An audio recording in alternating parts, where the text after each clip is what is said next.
പാലിയേക്കരയിൽ toll പിരിവ് നിർത്തിവെപ്പിച്ച കളക്ടറുടെ ഉത്തരവ് റദ്ദു ചെയ്തതിൽ പ്രതിഷേധിച്ച് ടോൾ പ്ലാസയിൽ AIYF പ്രതിഷേധം നടത്തി. സമരക്കാർ ബാരിക്കേഡുകൾ നീക്കി വാഹനങ്ങൾ കടത്തിവിട്ടു.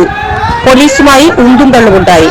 ദേശീയപാതയിൽ ഗതാഗതക്കുരുക്കിനെ തുടർന്ന് നടത്തിയ നടപടി പരിഹരിക്കാതെ പിൻവലിച്ചതിലാണ് പ്രതിഷേധം. ഉത്തരവ് റദ്ദു ചെയ്തത് ആരുടെ സമ്മർദ്ദത്തിലാണെന്ന് കളക്ടർ വ്യക്തമാക്കണമെന്നും AIYF ആവശ്യപ്പെട്ടു. കേന്ദ്ര സർക്കാരിന്റെ കോർപ്പറേറ്റ് ചങ്ങാത്ത മുതലാളിത്തത്തിന്റെ ഇരയാണ് കളക്ടറെന്നും AIYF ആരോപിച്ചു. കേന്ദ്രമന്ത്രി സുരേഷ് ഗോപി പ്രശ്നത്തിൽ ഇടപെട്ട് പരിഹാരമുണ്ടാക്കണമെന്നും AIYF ആവശ്യപ്പെട്ടു.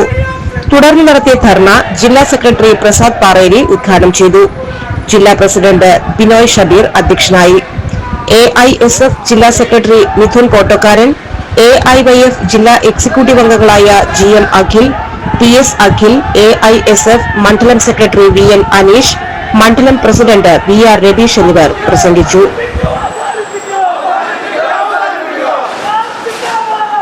കുറച്ചു ദിവസങ്ങളായി ഇവിടെ വലിയ തരത്തിലുള്ള ഗതാഗത കുരുക്കുകൾ അനുഭവിക്കുന്നുണ്ട് എന്ന് നമുക്കറിയാം. ആ ഗതാഗത കുരുക്കുകൾ പ്രധാനമായും ഇവിടെ നിർമ്മിക്കുന്ന ദേശീയപാതയുടെ അടിപ്പാത നിർമ്മാണവുമായി ബന്ധപ്പെട്ടുണ്ടാകുന്ന വലിയ ഗതാഗത കുരുക്കാണ്.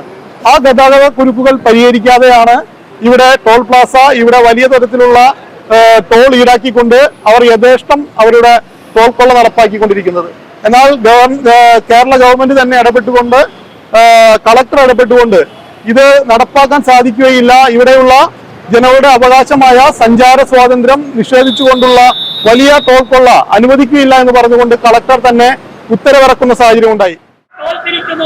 മനുഷ്യന്മാരല്ല, ഒരു വട്ടം ചെമ്മാരിക്കൂട്ടങ്ങളെ ഈ കൂട്ടിക്കൊണ്ടിരുത്തിക്കൊണ്ട് മനുഷ്യന്മാരോട് മനുഷ്യത്തിനഹിതമായി സംസാരിക്കുകയും പെരുമാറുകയും ചെയ്യുന്ന ഒട്ടനവധി ദൃശ്യങ്ങൾ നാം ഇതിനോടകം കണ്ടുകഴിഞ്ഞിരിക്കുകയാണ്. ഈ പിരിവ് ഒരു ഗുണ്ടാ പിരിവ് തന്നെയാണ് ഇവിടെ നടന്നുകൊണ്ടിരിക്കുന്നത്.